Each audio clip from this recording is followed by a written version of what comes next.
Graça e paz em Cristo Jesus, nosso Senhor. Nesse domingo, dia do Senhor, vamos abrir a palavra de Deus na primeira epístola de Paulo, escrevendo aos Tessalonicenses no capítulo 1. Esse será o texto da nossa meditação.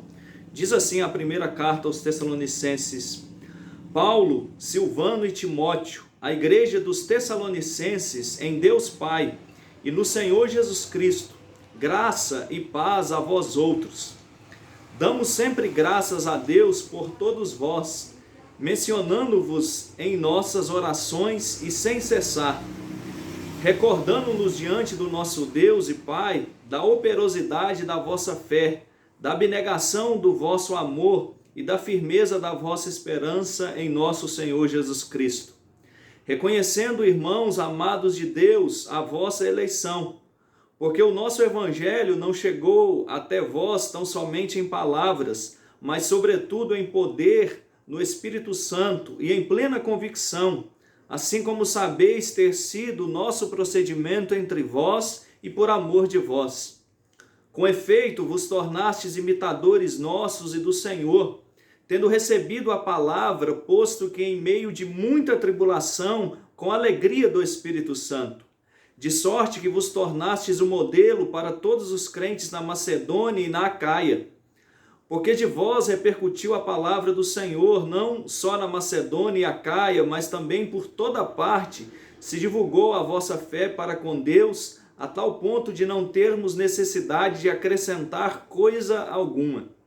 Pois eles mesmos, no tocante a nós, proclamam que repercussão teve o nosso ingresso no vosso meio, e como deixando aos ídolos, vos convertestes a Deus para servirdes o Deus vivo e verdadeiro, e para aguardardes dos céus o seu Filho, a quem ele ressuscitou dentre os mortos, Jesus, que nos livra da ira vindoura.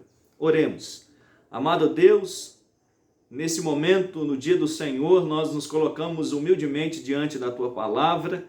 Te pedimos que o Senhor abençoe aqueles nossos irmãos que estão impossibilitados de congregar, mas te pedimos que o Senhor nos alimente com o maná do céu, que é a tua palavra. Visite o teu povo nesse momento, os nossos irmãos enfermos, aqueles que se encontram de luto, e que a tua graça abençoe os governantes, os profissionais da saúde e aqueles que trabalham em produção de vacinas. Nós confiamos em ti e te pedimos que a tua graça nos abençoe. Oramos no nome de Cristo. Amém. 15 dias. O que você fez nos seus últimos 15 dias? Quantos livros você leu? Quantos capítulos da palavra de Deus você meditou? Você, na verdade, praticou o culto doméstico nesses últimos 15 dias? Queridos, o que nós podemos fazer em 15 dias? Quando nós abrimos a palavra de Deus na primeira carta e na segunda carta aos Tessalonicenses, nós podemos lembrar do ministério, e o ministério muito profícuo do apóstolo Paulo. Queridos, muitas cidades, e nós bem sabemos que alguns dos nossos estados brasileiros estão vivendo aquilo que nós chamamos de onda roxa, à luz das pesquisas dos governantes, conjuntamente com os infectologistas e outros profissionais da saúde. Nessa onda onde a restrição é quase máxima, acima dela nós temos apenas a onda preta, nós sabemos que é necessário que as pessoas permaneçam em casa, nós sabemos que as igrejas fecham, o comércio também fecha, as empresas quase todas precisam trabalhar na modalidade não presencial, e aí nós sabemos que os usos da internet têm sido muito necessários nesse momento. O que nós temos feito nos últimos 15 dias? Quando nós lemos no capítulo de número 17, ali do verso 1 até o verso de número 9 do livro de Atos dos Apóstolos, você vai perceber que o apóstolo Paulo ele chegou na cidade de Tessalônica na sua segunda viagem missionária, e como era seu costume, ele procurou a sinagoga dos judeus. E ali ele pregou durante 3 sábados, ou seja, ele pregou durante 2 semanas. Justamente esse período que nós estamos falando, 2 semanas que vivemos em muitos dos nossos estados, aquilo que nós chamamos nesse momento de enfrentamento da pandemia da Covid-19, a onda roxa. E o apóstolo Paulo, ele pregou o evangelho com bastante autoridade, com bastante avidez, como lhe era peculiar, mas ali ele foi bastante perseguido, não apenas ele, mas também alguns irmãos piedosos. Você pode continuar lendo aquela passagem e você vai perceber entre os versos 8 e 9 que um irmão chamado Jason e outros irmãos piedosos que ouviram a mensagem por meio do apóstolo Paulo, eles foram presos e depois, apenas por pagarem o valor considerável de uma fiança, é que eles foram libertados. Queridos, o apóstolo Paulo, muito rapidamente, ele precisou se dirigir a Bereia. Então, a estadia do apóstolo Paulo em Tessalônica foi exatamente 15 dias, o período da onda roxa. O que nós temos feito com os nossos dias? O apóstolo Paulo mesmo escrevendo, ele diz que nós precisamos remir o tempo porque os dias são maus. Queridos, uma das grandes dificuldades do isolamento social é porque nós sabemos que a nossa sociedade ela é ociosa e muitas vezes ela não compreende o que poderia ser feito nesse momento. É bem verdade que nós sentimos saudade das nossas atividades, mas sabemos também que esse momento de estarmos com as nossas famílias é uma oportunidade que Deus tem nos dado, ainda que numa circunstância mais triste, para que possamos nos aproximar mais da sua palavra. Queridos, quando nós lemos o Novo Testamento, a igreja de Tessalônica, e isso é conhecido de quase todos, ela se tornou uma igreja modelo. Aquela igreja que só teve 15 dias de momento missionário se torna uma igreja modelo no Novo Testamento. Quando nós lemos esse capítulo, nós ficamos impressionados com algumas expressões do apóstolo e daqui a pouco nós vamos falar de cada uma delas. O verso 1, o apóstolo Paulo vai se apresentar. Antes disso, eu gostaria de citar que essa carta foi escrita no ano 51 da era cristã e, na realidade, esse é o segundo livro do Novo Testamento a ser escrito. Nós estamos diante de uma das passagens mais antigas no que diz respeito à teologia neotestamentária. Diz o verso 1, Paulo, Silvano e Timóteo, a igreja dos Tessalonicenses em Deus Pai e no Senhor Jesus Cristo, graça e paz a vós outros. O apóstolo Paulo saúda a igreja juntamente com Timóteo, o seu pupilo, o jovem pastor, que depois nós muito bem sabemos que ele se tornaria ali na igreja de Éfeso, que inclusive começou a caminhar com o apóstolo Paulo também na segunda viagem missionária, lá no capítulo de número 16, a mesma viagem onde Paulo evangeliza e inicia o trabalho em Tessalônica. Esse homem aqui chamado de Silvano é o mesmo Silas. O Silas, companheiro de Paulo na segunda viagem missionária. E se você for na primeira epístola de Pedro, lá no capítulo de número 5, o apóstolo Pedro ele também vai se dirigir o chamando de Silvano. Ele tinha na realidade esses dois nomes. Silas era o seu nome judaico e o seu nome de origem romana, associado com a língua grega, que era a língua falada em todo o império, era justamente o seu nome Silvano. O próprio apóstolo Paulo ele tem um nome romano, que é Paulo, e ele tinha um nome judeu, como também você sabe, o seu nome era Saulo. Pois bem, o verso de número 2, Paulo diz, damos sempre graças a Deus por todos vós, mencionando-vos em nossas orações e sem cessar. Uma das terríveis circunstâncias que a pandemia nos impõe, que é o fechamento das nossas igrejas, nós sabemos que ficamos profundamente entristecidos porque não desfrutamos da comunhão cristã. Nós sabemos também que mesmo após a abertura das nossas igrejas no ano passado, ali entre os meses de julho até mês de setembro, nós sabemos que as igrejas começaram a reabrir no país, mas nós também nos lembramos que os nossos irmãos que fazem parte do grupo de risco estão aí há um ano sem poder congregar, sem poder estar conosco. Paulo ele estava aqui nessa circunstância na cidade de Corinto, separado dos irmãos, mas ele pastoreia ainda que de maneira remota, como os nossos presbíteros e os nossos pastores estão fazendo nesse momento, e ele diz que orava por todos eles, mencionando nas suas orações e sem cessar. Queridos, nós precisamos lembrar de orar pelos nossos irmãos nesse momento, não apenas por aqueles que são idosos, que pertencem ao grupo de risco, ainda que essa segunda cepa, ela tenha alcançado crianças e jovens com uma naturalidade muito grande. Nós sabemos que o contágio aumentou muito bem, Mas o puritano Matthew Henry, comentando esta passagem, o verso de número 2 e o verso de número 3, quando Paulo faz menção da recordação e da oração pela igreja, ele diz: nesses versículos o apóstolo novamente lembra aos Tessalonicenses a sua oração séria e constante por eles. Ele não podia estar presente com eles, no entanto, ele se lembrava constantemente deles. Eles estavam sempre em seus pensamentos.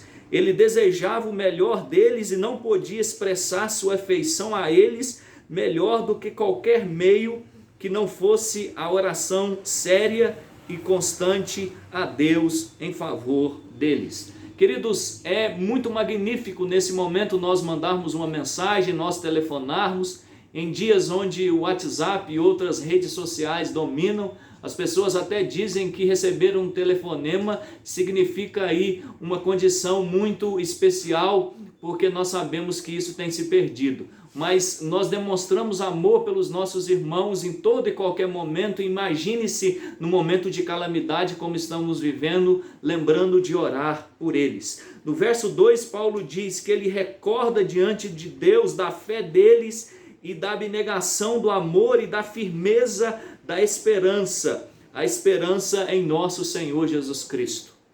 Queridos, verso 4, reconhecendo, irmãos amados de Deus, a vossa eleição. Queridos, a nossa eleição ela é confirmada através das nossas atitudes. Nós sabemos que Deus escolheu a sua igreja antes da fundação do mundo, mas o Senhor Jesus Cristo diz que uma árvore, tanto no sentido positivo, tanto no sentido negativo, ela é reconhecida através dos seus frutos. Diz então o apóstolo Paulo no verso 5, porque o nosso evangelho não chegou até vós somente em palavra, mas sobretudo em poder, no Espírito Santo e em plena convicção, assim como sabeis ter sido o nosso procedimento entre vós e por amor de vós. O apóstolo Paulo diz que foi com muita perseguição, eu já citei, e você pode ler Atos 17, de 1 a 9, mas o apóstolo Paulo, ele também deixa aí bastante claro e bastante evidente, quando nós lemos esse verso, que não foi somente em palavra, mas também em poder. A expressão grega aqui para poder é a expressão dynamis. É a mesma expressão que nós encontramos em Atos 1:8, quando o Senhor Jesus Cristo disse que a igreja iria receber poder e eles deveriam sair de Jerusalém, Judéia, Samaria e até os confins da terra, anunciando e pregando o evangelho da cruz, anunciando a redenção no nome de bendito e amado Salvador Jesus Cristo. Queridos, nós temos esse poder, não por causa de mim ou de você, mas por causa da igreja. E mesmo nesse momento, nós podemos continuar testemunhando da graça, nós podemos continuar testemunhando a respeito da viva e verdadeira esperança, como Paulo diz na primeira carta aos Coríntios: se a nossa esperança em Cristo estivesse limitada apenas a essa vida, nós seríamos os mais infelizes dentre todos os homens, mas sabemos que a nossa realidade não é essa. Então o apóstolo Paulo diz no verso 6, com efeito vos tornastes imitadores nossos e do Senhor. E aí depois ele continua, mais uma vez ele faz menção sobre a tribulação, a maneira delicada e difícil como que eles receberam o evangelho em apenas 15 dias e com muita perseguição. Você se lembra que Paulo, escrevendo aos Coríntios, ele vai dizer para que nós sejamos imitadores dele, assim como ele era de Cristo Jesus. E aqui quando Paulo usa a expressão imitadores, na língua grega a palavra é mimetai, e ela significa quase como se nós estivéssemos falando de alguém que imita plenamente uma outra pessoa. Então a ideia é realmente aqui como se fosse naqueles dias a postura de alguém que estava olhando para outra pessoa e imitando o seu procedimento e o seu agir. Então o apóstolo Paulo diz que assim como ele imitava a Cristo Jesus, da mesma maneira a igreja precisava imitá-lo.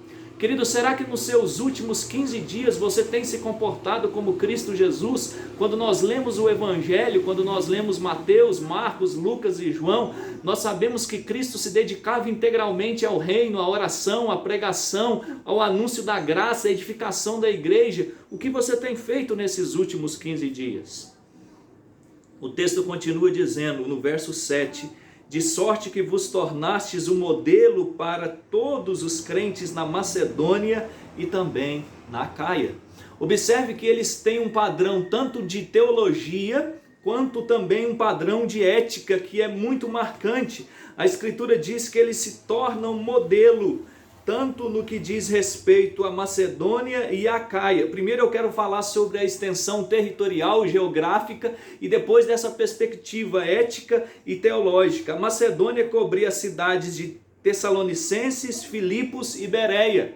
Se você começar a ler o capítulo de número 16 de Atos dos Apóstolos, nós temos então o início da igreja de Filipos com a conversão de Lídia e depois do carcereiro. Nós temos os de Bereia, aqueles que são nobres porque eles conferiam nas escrituras o que Paulo e Silas pregavam. E depois nós temos então a citação dos crentes de Tessalônica. Mas o texto diz também que eles eram um modelo no que diz respeito à Acaia. A Acaia cobria Atenas e Corinto. E aí nós podemos ver no capítulo 17 Paulo pregando em Atenas, e no capítulo 18 ele inicia o trabalho daquela igreja que se tornaria a igreja aos Coríntios, quando no futuro Paulo escreveria 2 cartas. Mas observe, vos tornaste o modelo, ou seja, eles eram um modelo no que diz respeito à doutrina, um modelo no que diz respeito à ortodoxia, ao conhecimento da palavra de Deus. Mas eles eram um modelo na ortodoxia, mas eles também eram um modelo na ortopraxia, ou seja, eles conheciam bem a teologia da Escritura Sagrada, mas eles também eram criteriosos para aplicar isso na sua vida. Quanto você tem aplicado e quanto você tem estudado na palavra de Deus nesses últimos 15 dias? Essa é uma pergunta que você precisa considerar. Queridos, mas ainda a palavra de Deus diz no verso 8: porque de vós repercutiu a palavra do Senhor, não só na Macedônia e na Acaia, mas também por toda parte se divulgou a vossa fé para com Deus, a tal ponto de não termos necessidade de acrescentar coisa alguma. Queridos, observe o padrão espiritual que essa igreja chegou. O apóstolo Paulo mais uma vez reforça como as igrejas olhavam para aquela igreja como um espelho no presbitério. Eles eram considerados como uma igreja modelo, e Paulo diz o seguinte: vocês chegaram ao ponto que eu não preciso mais vos ensinar nada. Queridos, observe a maturidade espiritual desse povo. Queridos, por que nós fechamos as nossas igrejas, mas sabemos que o evangelho continua avante? Quando o apóstolo Paulo ele estava preso, exilado por causa do evangelho da graça, escrevendo a sua 2ª carta a Timóteo, ele diz que ele estava preso, mas a palavra de Deus, ela não pode estar presa. Paulo diz: vocês não precisam ouvir absolutamente mais nada.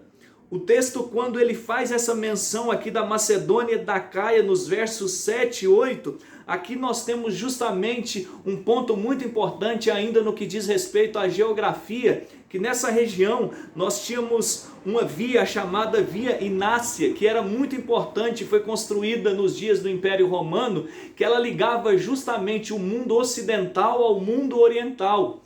Então o apóstolo Paulo está dizendo que por toda parte o evangelho foi testemunhado por eles. Olha o que diz o verso 9: pois eles mesmos no tocante a nós proclamam que repercussão teve o nosso ingresso no vosso meio, e como deixando os ídolos vos convertestes a Deus, para servirdes o Deus vivo e verdadeiro. Eles haviam deixado o ídolo, eles haviam se tornado um modelo.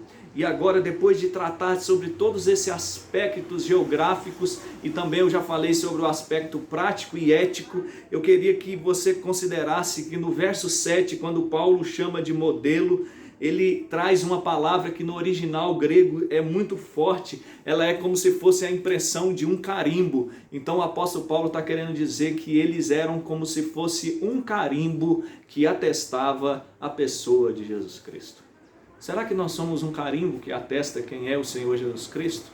Será que as pessoas podem perceber isso através do nosso comportamento, através da nossa postura, da maneira como nós falamos do Evangelho da Graça? O verso 9 fala sobre a repercussão. Qual é a repercussão que o Evangelho tem produzido na sua vida? Talvez durante 15 dias você vai precisar ficar mais tempo na sua casa. Aproveite esses 15 dias para ler as Escrituras. Aproveite esses 15 dias para colocar o culto doméstico em dia. Aproveite esses 15 dias para telefonar para um familiar que há muito tempo você não conversa. Queridos, observe que em toda essa situação, nós temos a oportunidade de continuar sendo, como a igreja de Tessalônica, modelos por causa do Evangelho. Queridos, não é porque nós estamos na onda roxa, mas é porque nós fomos regenerados, porque nós fomos transformados pela graça. E por isso nós podemos declarar com toda certeza que a nossa esperança continua bem fundamentada. O texto então no verso de número 9 mostra como eles deixaram os ídolos e como eles se colocaram numa atitude de reverência e verdade ao Evangelho. Então no verso 10 a Escritura diz: e para guardardes dos céus o seu Filho, a quem ele ressuscitou dentre os mortos, Jesus, que nos livra da ira vindoura. Jesus, que nos livra da ira vindoura. Queridos, eu gostaria de pensar sobre a graça comum. A graça comum é aquilo que a teologia nos ensina, que aplaca a ira de Deus. Nós sabemos que a Escritura diz que é o Senhor que manda sol, que é o Senhor que manda a chuva, que é o Senhor que faz com que a terra possa produzir alimento. E Ele não faz isso apenas em favor dos crentes, mas Ele faz isso também em favor daqueles que não conhecem a Deus. Nós sabemos que é o Senhor, na realidade, que supre as nossas necessidades. É o Senhor que estabelece na cultura, muitas vezes, a manifestação da sua graça, mesmo em pessoas que não conhecem a Ele. Nós sabemos quantas vezes isso acontece em diversas áreas e nós ficamos maravilhados com aquilo que a Escritura tem mostrado, que o homem tem produzido pela multiplicação da ciência, como nós encontramos no capítulo de número 12, verso 4 do profeta Daniel, ainda que muitos utilizam isso também, o avanço, a inteligência da ciência para praticar o pecado. 15 dias. O Senhor sempre tem nos permitido continuar vivendo e nós precisamos sempre fazer uma análise da nossa vida. E diante desse momento eu gostaria de te perguntar se você nesses 15 dias que se passaram foi um modelo de cristão. Ou será que Deus não tem te concedido esse período para que você se arrependa, para que você jejue, para que você ore, para que você derrame a sua alma diante da sua presença e também, se por acaso você não conhece o Evangelho, para que Deus possa transformar a sua vida, se você na verdade está compreendendo pela ação do Espírito Santo, é somente Ele que pode convencer o homem da justiça, do juízo e da ira vindoura. Quando nós falamos da graça comum, nós estamos falando do aplacar da ira de Deus, ainda que de maneira momentânea, mas vai chegar um momento onde a ira do Senhor será manifestada de toda forma, e naquele momento somente aqueles que confiam no Senhor poderão subsistir.